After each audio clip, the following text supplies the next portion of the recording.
Well, how do you do, buckaroos? This is Joe Layton of Cowboys and Indians magazine, and I'm very pleased today to be talking with Nancy Travis, who is playing the matriarch of a rodeo dynasty in the new Hallmark Channel series Ride. Hmm. I guess the first question to ask Nancy is, how does one prepare to be the, matriarch of a rodeo dynasty? Wow. Yes. How does one prepare? So, first of all, it's the part of a lifetime. And I knew as soon as I was pitched this series that it would be just right after my own heart. The living on a ranch and being in these wide open spaces, and we were lucky because we filmed on a working cattle ranch in Calgary, Mhm. and 4,000 head of cattle every day. Horses. There was a newborn foal when we just started shooting, so we watched that foal grow up, and we were also with wranglers and people that are part of this world. So we just got to really be immersed in this, and it made my job easy in a sense because I had all of these role models around me. And I think for Isabel McMurray, who is the woman that I play, um, it's just a lot of basic human things, holding on, and the struggle to reconcile challenges in life with trying to hold on to the land and keep the ranch going and afloat, and you're battling corporate interests trying to take over. You're battling the weather, which ruins your hay, and what are you going to feed your animals? And also just battling relationships and loss, and also sharing triumphs and joy too. So it's the full panoply of what it is to be a woman in this world, and a woman making it on her own, because Isabel's lost her husband quite early on, and she's got these three sons who she's raised herself basically, And two surrogate daughters now that she's got to look and out two for. surrogate daughters. So it really is a testament to family is not necessarily just a bloodline. I mean, family is what you and who you make it. And for Isabel, family is everything, and there is nothing without her family. And she works really hard to keep them close. I remember reading an article back in the day when Barbara Stanwyck was approached to do the Big Valley. And one of the first things she said was, "Now look, I'm going to be wearing some evening gown and coming down the stairs every so often and say, 'Oh, Heath, how are the cattle?'"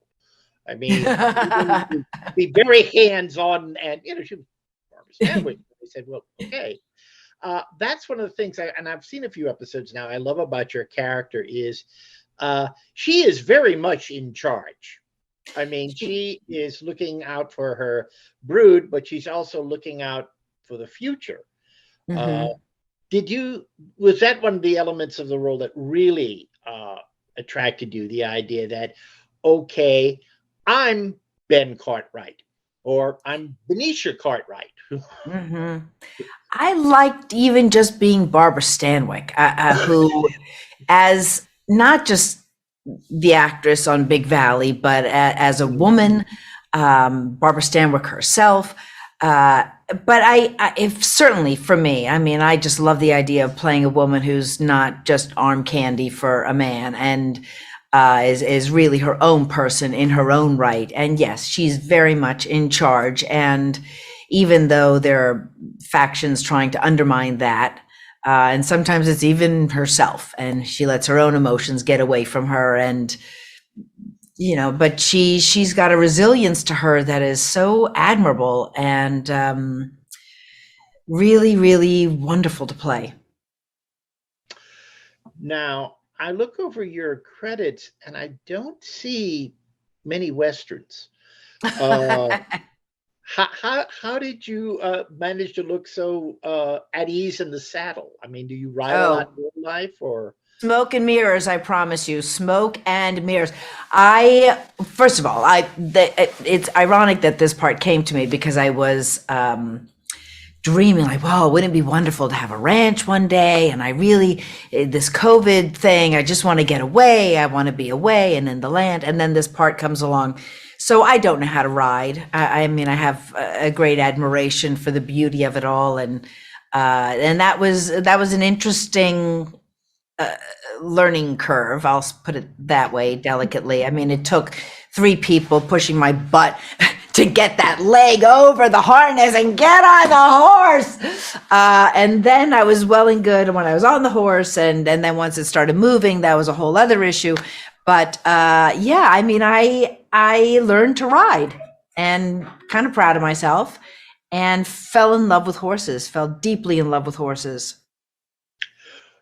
I've talked to other actors who have nothing nice, I mean, excuse me, nothing but nice things Ah, to say about working for Hallmark. I mean, say, oh yeah, Hallmark takes care of you, and they do this and they do that. And I was just amused that there was a period where Hallmark actually produced and aired some pretty good westerns. I remember Lou Diamond Phillips starring in the oh, remake right. of Angel and the Bad Man and things like that. Uh, had you watched a lot of Hallmark before you signed on for this? It's interesting. I have over the years. I mean, I didn't bone up on Hallmark things. No, And no, no. I think also, certainly this series ride is a bit of a departure from, I guess, normal Hallmark fare. I mean, it's not so off brand that the devoted Hallmark audience won't recognize it. But I do think this show is even just logistically bigger. I mean, it's the landscapes are huge and exquisite, and it's a bit edgier. I mean, there's real life and death, literally issues. So, and certainly for me, what it does have that is familiar to Hallmark audiences is that essence of family and that you Mhm. would do anything for your family. Uh, so I was really just drawn to it. Just a special piece.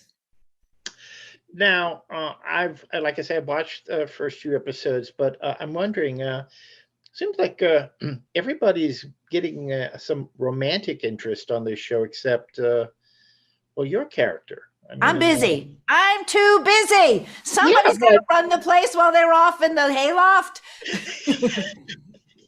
As she crosses her legs. Well, I don't know. woo! I don't know. I think Isabel, who knows? Certainly the love of her life is gone, and Yeah, that was Dusty. That was her husband. And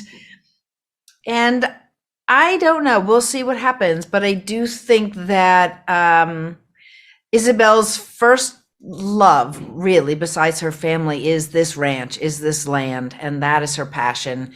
And it'll take a certain kind of man to not upstage that, but just even stand next to her. So I pity the poor guy that tries. well, you've been very generous with your time. A final Thank you. question. My pleasure. Now, obviously, there will be critics, not me, but some critics Hmm. will not be able to resist the urge to compare this show to Yellowstone. Hmm. Uh, First of all, I think it'd be a great crossover episode if you and Kevin Costner, met at a cattle auction or something like that. Maybe he's the guy. Who knows? Well, he's been talking about leaving Yellowstone. He could turn out to be, a suitor over at, Ride, and he wouldn't be cussing so much, perhaps. Well, you call your people and I'll call mine. So Nancy, thanks a I don't lot. mind the comparison, by the way. I mean, I would be, I think Yellowstone's a terrific show, and if we are in the same conversation, then that is a good thing. Well, you're working on getting there. I have to say this. Thank So you. Good. good luck and happy trails. Happy trails. Yes, I'll see you out there. Take care now. Thank you.